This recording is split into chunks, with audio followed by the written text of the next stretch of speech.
welcome to this shenanigans where we're gonna quickly heal our Pokemon and put our ears through the sound of some weird plunger as the Pokeballs go into the machine there. Just have a quick listen. I can't get that image out of my head. There's like the click of the Pokeball, but there's also like, I swear, there's someone like doing some serious plunger action in the background of the recording there. I swear. It's sure what it sounds like. But yeah, raid to raid to raid is a true combo, methinks. Yeah, it's been a few raids this Streaminous Gem, spaced out over. Oh, this is the freaking underground man's house. Should we go underground and stuff? Hello, skippins. Welcome to our shenanigans where we're gonna go underground. Gonna go undercover. No one will know that I'm even alive anymore. Let's dig up some treasure from Warburg. I work at the Mine Museum. You aren't even the underground man is gonna be, I got 2 in the zone. I am the first one to have started digging out the Grand Underground. I am! You can call me the Underground Man. Everyone else does. Apart from that Phil. I hate him. I'll make a gift of this to you. You hold up your end of the deal and put it... My end of the deal? What's my end of the deal? You didn't establish this. You didn't tell me anything about this. Explorer Kit. Use the Explorer Kit from your bag's key items pocket to visit the Grand Underground. Let me mentor you as you become a full-fledged spelunker. Just follow my lead. We're gonna go outside. We're just gonna dig a hole in the streets. Imagine someone doing that in real life. Just being like, time to go dig up treasure in like this openly public space. Then they just bring like a shovel to a public area. How's it going through the first playthrough? I'm having a lot of fun, but not in the intended ways. I'm having fun laughing at the jank this game has, and it's made me genuinely question how the game's shipped out in the state it's in. First, go to the Grand Underground. Going underground is quite easy. Simply use your Explorer Kit. But it can't be used indoors or in a cave. Now, give it a try. Fine, Explorer Kit. What? I'm not touching anything. It's doing it on its own. But yes, Detective Pikachu in the game shares voice actors with Owain Fire Emblem. Know nothing else about the game except that one fact. I don't remember what his name is, but I really like Owain's voice actor and the roles he's played in. Hey Harmonia, this is your first time here? How would you rate your experience on the Rourke scale? Welcome to Sinnoh's Grand Underground. This is a network of tunnels, caves, and caverns lying beneath Sinnoh. Huh? What am I doing in this expanse of a place? That's kind of hard to answer. I mean, you can do pretty much anything you want down here. For instance, you can dig up fossils and treasure, or you can make your own secret base. You should talk to the underground man in Eterna City to learn more. Why is the way to go back to the surface? Remember, why? Oh, you're saying the button. At first I thought that was like part of the regular dialogue. No, he's saying the button. I was confused for a second. I think I'm going now. I'll see you around. To space! He despawns? Are you kidding me? He doesn't even fade out or anything?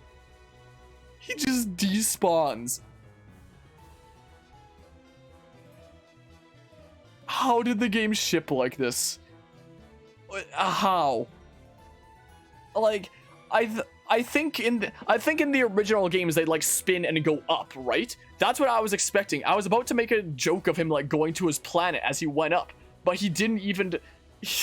But that isn't even what happened. He just spun and then he just unloaded. There wasn't even like a fade out or anything. He just straight up despawned. How did it ship like this? Yeah, his people need him. He had places to be, his people needed him. And he needed to do like an instant teleport, I guess, or something like that. Anyway, if you're still here, Goblin Pudding, mind if I ask what was on the stream agenda today? Oh, there's a note tucked inside the Explorer Kit. What was on the Stream to Stream agenda? And once again, I do appreciate the raid once again. Digging for fossils. I put a sledgehammer and a pickaxe. Is that how pickaxe is spelled? I thought it was spelled with like an E at the end. Is that I need answers. I need answers. Pickaxe. I'll spell it like the game did. Did you mean pickaxe with an E? Yeah. Wait, verb pickaxe. Pickaxe without an E is a verb. To break or strike with a pickaxe. I put a sledgehammer and pickaxe. Okay, so that's definitely not the verb. That's definitely referring to the actual physical object. And the E is just missing. But apparently pickaxe without the E is like to break or strike with a pickaxe with an E. But it's definitely not that case here. Use them and you'll be able to dig out all sorts of stuff from the walls. But you'll never be able to dig your way out of the divorce like I thought I could before the wall comes tumbling down, that is. I'm sure you can do it. Good luck, youngster. Something pinged the wall. 2 confirmed. Interesting. A AAA game, by the way. Yep. Can I use the D-pad? Oh, I can use the D-pad. Good. For, like, better control. This was always the strat. Wait, do I need to go past that layer? Oh, I do need to go past that layer. Gosh, diggity darn it. There we go. Oh, I need to go one more layer in that case. This was the strat. Found it. The hell is this thing? Well, I got the things, I guess. I think it was spelled like pickaxe in the original. Bad remix 010, literally unplayable. One refund. And for each individual Game Freak employee to write me a 5,000 word apology. Everything was dug up. Whoa. Crazy, man. Oh, I do like this backdrop art. I do like that. What the heck is this? It's in a pretty stone box. Stone box started to shine. So is this just like a scripted first one you get? Or something like that? What the... Valentine statue. Oh, these are the customizable things. I was so confused. I was like, did my box just become like a whale? And then I realized it was a mantine. And, well. What have we here anyway? Oh, it's these freaking thing. What would the level of these guys be? Why is the encounter like delayed? Why is that? Oh, the environments are really pretty. There's a lot of things I really hate about this game. The battle environments are not one of them. The battle environments are freaking beautiful. Yeah, it seems to be around my level, so that's nice. Boobity bop. Like, there's a lot of things I'll give this game crap for. Definitely not the battle environments. So the battle environments are really nice, honestly. They are very quite nice. I do quite like them. Quite a decent bit. Well, Bidoof wants me! Bidoof! The legendary Bidoof that ran up to us and wanted to be a part of the shenanigans going on or something. If I do this, will it like whittle you down a little bit? Okay, but like I should be able to use like tackle and it'll probably be okay. It'll probably be okay. I mean, nice. Very, very nice, I do have to say. Hey, nice, avoided that attack. We could always name this Bidoof one of the names from like our Pokemon Platinum playthrough, like like Atlas or Beefer or something like that. Derbidius? Is there enough space for that? There might be. I hope there's like a decent amount of character space. Want to learn the move Bite? Sure.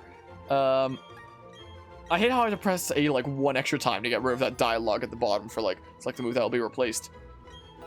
Is that a Conroy thing?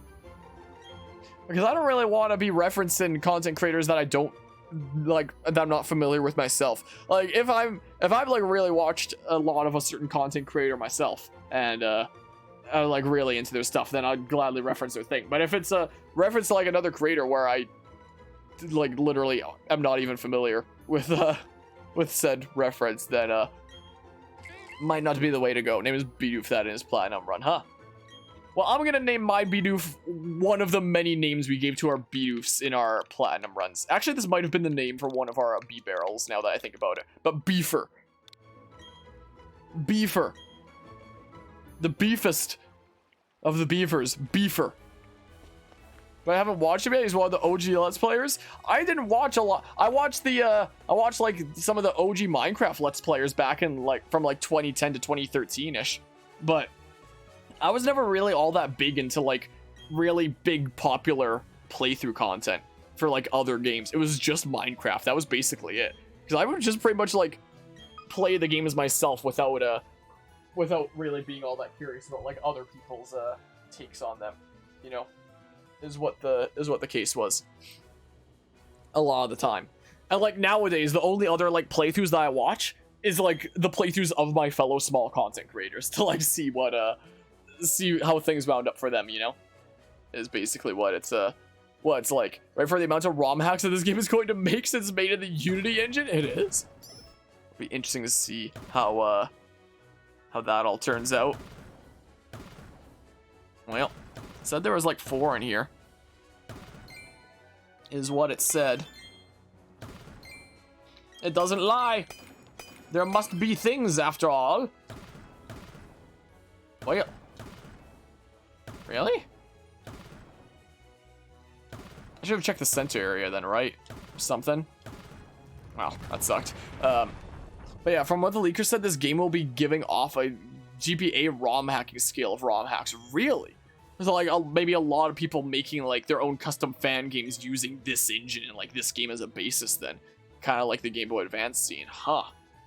It'll be a very interesting future for the future of Pokemon fan games. Okay, now it's not gonna be funny anymore. Like, it took me by surprise the first time when like the box opened and there was just a Mantine out of nowhere. But now that I know that like it's customizing things, like it's not funny anymore. It was just funny the first time. Is all it was. Yeah, it would be interesting. The biggest impression that I've gotten about Brilliant Diamond Shining Pearl, this game doesn't really feel like a good Pokemon game. It feels like a good fan game. It feels like a good Pokemon fan game is what my impression of this game so far has been, essentially. So it makes me curious what actual Pokemon fan games in this format would be like. Well, there's that. Yeah, and that's where I was kind of referencing that from, Mortis, is that was a note that you were saying that I very much agree with. Yeah, it's a $60 fan game. Can't wait for a Pokemon Insurgence Switch port. Yeah, that's where it'll be at. I've heard of Pokemon Insurgence before. I'm not actually familiar with it. I've heard the name before, though. Good old Prinplup, huh? Bit tired, so a bit out of it. But yeah, I feel like with what you said last time, like this game very much does feel like it would be a very solid Pokemon fan game, but you know, it doesn't like a game being shipped out without its OST.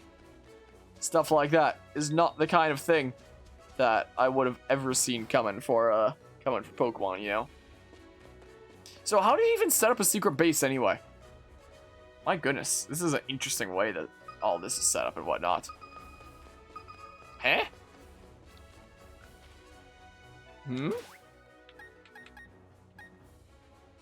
What?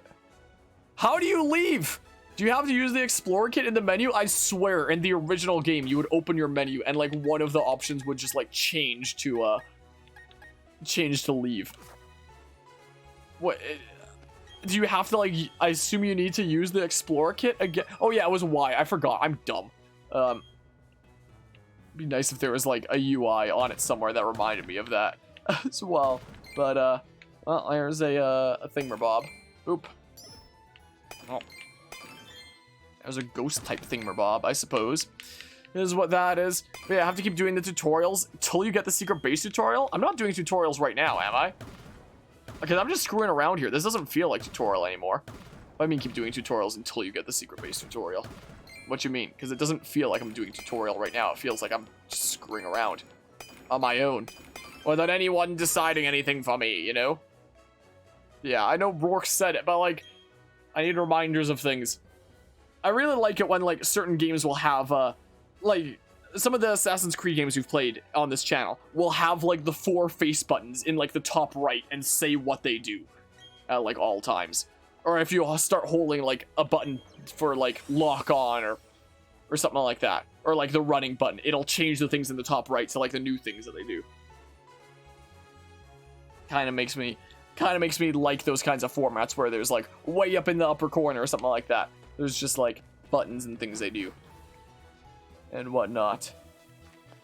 But yeah, I did honestly forget about what Rourke said. Who's in here, huh? Hey, look, there's a Murkrow.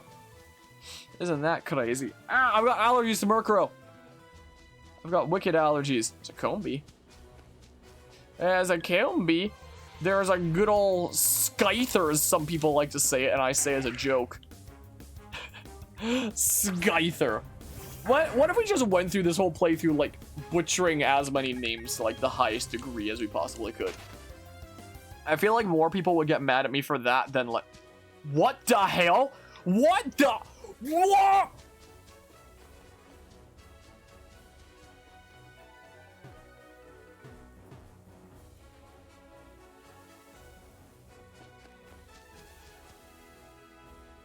Huh? What? It happened to someone else? Did it happen to you, Skippins? How did this game ship? It did? What? Will this fix me? Can I leave? What is this? This is into 1.0.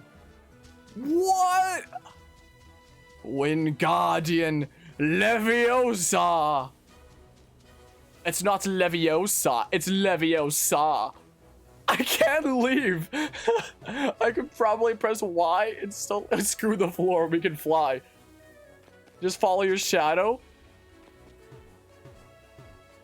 What, like, you're saying that I could put my shadow through the doorway? What is this? What the hell? Or not? Were you able to follow your shadow and leave? What? Yeah, so I could, like, leave here. But assuming you were able to. So... What the hell is this? What is this game? Just leave, you guys? I wanna leave the room normally. With love it and hate it, Mortis. Would the Zubat run into my shadow? How does it work? No, it's still based on like my actual model there. Like it doesn't account for the verticality because the verticality shouldn't normally be a thing. Maybe I'll take out Zubat and it'll fix me or something. I don't know. That's just a crunch. What the heck? How did these games ship? Oh, come on. I know I can come back later, but I'm in the habit of trying out jank and breakable stuff in video games, and I want to see if there's some way I can fix myself to like leave the room normally for science, you know? I think the only option is to ascend to divinity. Do I actually need to ascend to divinity? Oh my goodness, I do, don't I? I've already partially ascended. I can straight up go over the rocks. So like, it seems like the collision for the rocks do like account for verticality, and it's like, oh, if the player's above us, don't account for that, which is interesting. Because you'd think it, in theory, it could have been programmed on like the 2D scale, assuming the player's always on the ground, just fine enough. So I find that interesting how, you know, the rock collision is actually the rocks. Like, it's not a bad thing, I just find it curious, is all. This is like classic Doom with the game having you on upper level with a hitbox below, because Doom 1 was actually 2D. People thought that the new Pokemon remasters were back to 2D roots. Joke's on you. 3D, baby. Maybe the patch contains half the game. Patch this? Maybe. It's pretty crazy, though. Don't think so? Skippins, do you have the day 1 patch? By chance? Because I'm playing it without. My shadow doesn't exist over here, interestingly enough, but it does over here. Maybe just because it's like a dark corner to happen. Do you have the patch? We must know for science. Do you have the day 1 patch? And got the glitch regardless. You have the day 1 and day 1.5 patches. Oh! Well then. That certainly says something about this, it looks like we need a day 2 patch. Looks like we need a day freaking all the way up for like the next week, the next month, next year even of patches. 1.1, 1.1.0, 1.1.1. Oh boy.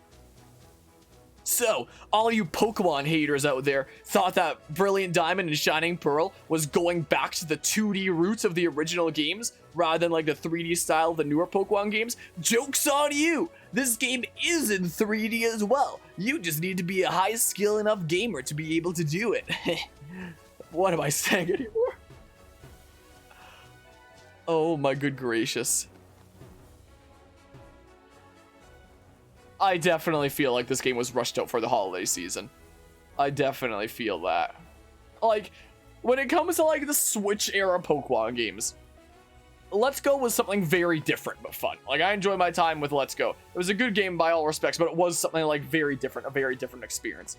Sword and Shield, I didn't like the business decisions behind, and like the things like, you know, the stuff that they did with, like, you know, the national decks, Pokemon Home, the freaking locking post-game behind DLC. Like, I don't mind DLC that, like, truly adds additional content onto a game that was developed after the fact. But when every single Pokemon game has had, like, a post-game, and now you suddenly put post-game behind DLC, and the main game has, like, next to no post-game on its own, that's certainly something right there. So it's like, I don't like the business decisions behind Sword and Shield, but at least I liked the games. I liked playing the games. I thought it was a good, fun time, and I enjoyed Sword and Shield.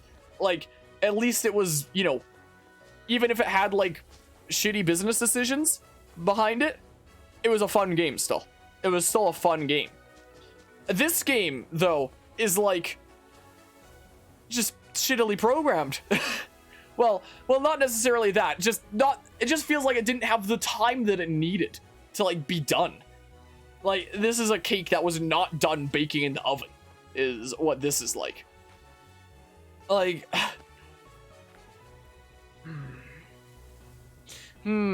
yeah, that's something I've heard about, is that this was the first game ILCA's ever created. Like, they've helped out, like, countless other companies with their games. Like, they're a company that typically helps other companies with games. But this is the first game that they've actually created themselves. And it really feels like they didn't have enough time to do it. Oh my goodness. Imagine for a hot second, arguably one of the most beloved Pokemon generations getting a remake of its games that could potentially be like one of the biggest things the series has ever seen. This is what we get. Oh man. But yeah, reminds you of that one glitch in Final Fantasy Tactics where you can jump on a guy with a blade grasp and just fly forever. Oh man. Like, it seems like the stuff, from the impression that I've gotten of ILCA, it seems like this stuff that they help with seems to turn out just fine. Like, I don't know what stuff exactly they help with, like, when it comes to other games and whatnot, but, like, it seems like they've helped out with, like, a lot of big project games before, and it's, as far as I can tell, it seems like it's turned out fine. Like, I don't know what specific parts they've helped out with. Imagine, they're the ones behind the store page of Tales of Arise. Imagine. Imagine if that was the case. But yeah, let's go ahead and boop it bop.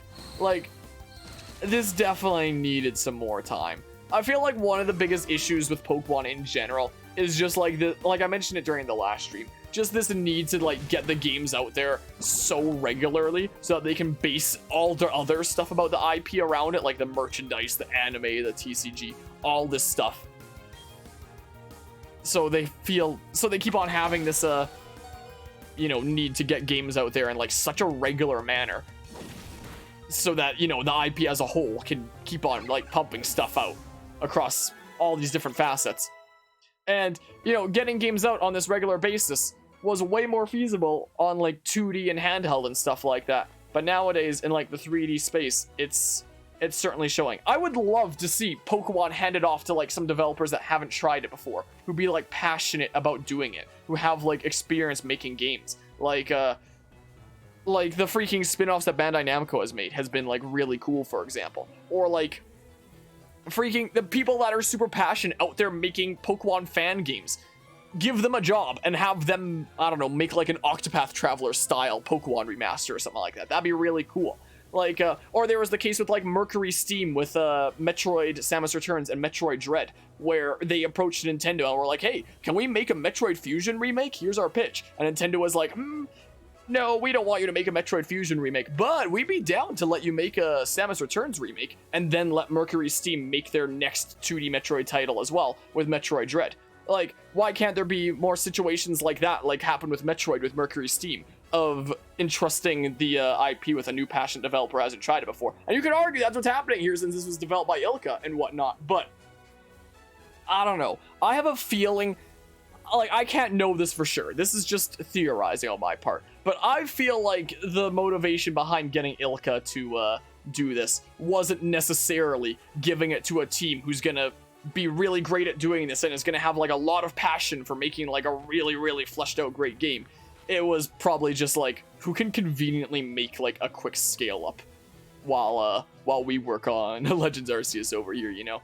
Like, I think Pokemon would be really cool to see in the hands of, like, you know, getting some fresh hands of new people who would be like really passionate, who haven't worked on it before. And again, maybe that's what happened with ILCA. I can't know, but you know, I feel like I know for sure with the case with Mercury Steam that they wanted to get involved with Metroid out of a passion for it, since they came to Nintendo with a pitch for like a Metroid Fusion remake, and Nintendo saw that passion and was like, hey, we'll let you do some Metroid stuff even if it isn't like the original pitch that you gave us. ILCA here feels like it was just kind of like a convenience put this together rather than a, you know, a group that would really like the opportunity to like really flush out like an incredible new title like Mercury Steam did with Metroid Dread. I really like Metroid Dread. That was a really fun game. But yeah, let's just see here. The other stuff that I missed, they made Pokemon Home, so they said, F it, make a Pokemon game. Yeah, that's what I was really surprised about. The group that made like glorified ransomware, in a sense, where your data is being held hostage with a freaking price on top of it, where in my initial Pokemon video essay, I thought that the Pokemon got deleted if you didn't pay. Turns out that they're just held hostage until you pay their bail, but it's still basically like ransomware, where it's like, your data is ours until you pay us to take it out. Except you can't take it out if it's part of this group of Pokemon. We just, you ever want to do anything with them, you gotta pay us for that. So, I'll still call Pokemon Home glorified ransomware. So after ILCA proved themselves capable of making glorified ransomware that doesn't even work all that well, I guess the natural next step was to make a game, I guess. But yeah, here's an idea how other people make ROM hacks and fan games. Yes! I guess that was one of the things that was written like before I started rambling about that. Pass it on to Squeenix. They know how to make an RPG. That'd be very interesting. That'd be very interesting seeing how something like that turned out. Watch them hand it to Bethesda. They won't because Microsoft owns them. That I would not want to see. I don't know about that.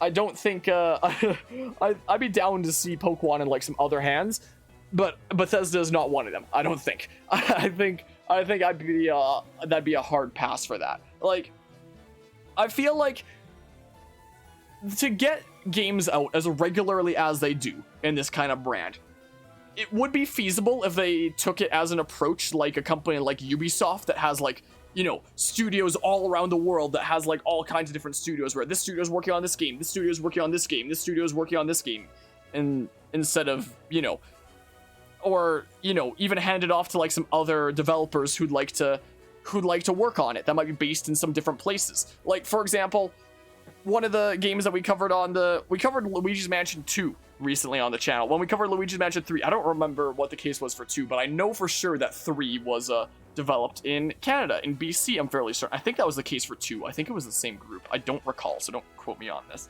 But like, you know, with IPs like Mario, Nintendo happily gives Mario to a whole bunch of different people. Like, this studio can make this kind of Mario game. This studio can make this kind of Mario game. This studio can make this kind of Mario game. And we used to see Pokemon handed off to like a lot of different groups, like in the olden days when there were a lot more spin-offs, but it was also just spin-offs. Like, there's been this kind of mentality at Pokemon that like, all the main series games always have to be Game Freak and keep on pushing stuff out like over and over again from the same studio. And like the one big time that they handed off to someone else, it's this group that made like a glorified ransomware, and it's I don't know, it's just a weird situation. I feel like Pokemon could have like a lot of growing to do in the hands of like passionate new developers who would love the opportunity to work on it, you know?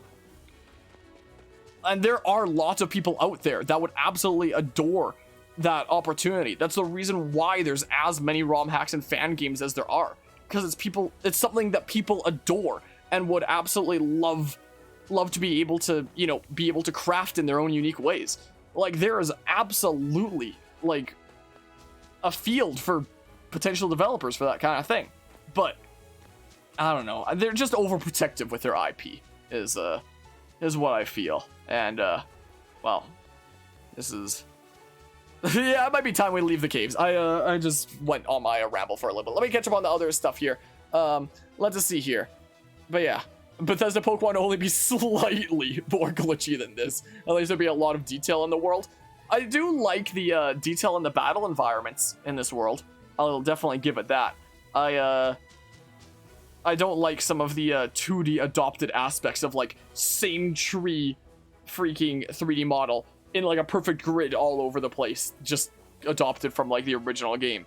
But the battle environments, those environments I do really like. Like the overworld kind of environments, just scaled up from the original, I don't quite like. But the battle environments I do very much like in the game at least. But yeah, let's just see here. I'm still learning about new secrets in Skyrim and Oblivion still. Still saying Square Enix, more specifically the team that did Dragon Quest Monsters Joker. I didn't even realize that was I don't really know any Dragon Quest games, though, to be fair. Those guys know how to make a monster collecting game. Be honest, you're considering this more as a visual essay you're reading, with gameplay added, and you are enjoying it? What, like the, what, with us just, like, rambling about the state of, you know, this IP and whatnot? Like, I'm sure I'll do a proper video essay on Pokemon Brilliant Diamond Shining Pearl sometime after I've beaten it. What exactly that essay is going to delve into, for the most part, we'll see. We'll see. Sentence structure was awful. Was that supposed to say, like, video essay? Well, video essay, in a way, I don't know. I don't even know. I'm just gonna freaking skedaddle. Let's, I think the only way to escape from this glitch is to ascend to the divine. Yeah, it's a beautiful mess in a way, and I'm allergic to it, I guess. Go up. I love how it's not like, return to the surface, it's just, go up. Go up. Would you like to return to the surface from where you entered? Look, we go up.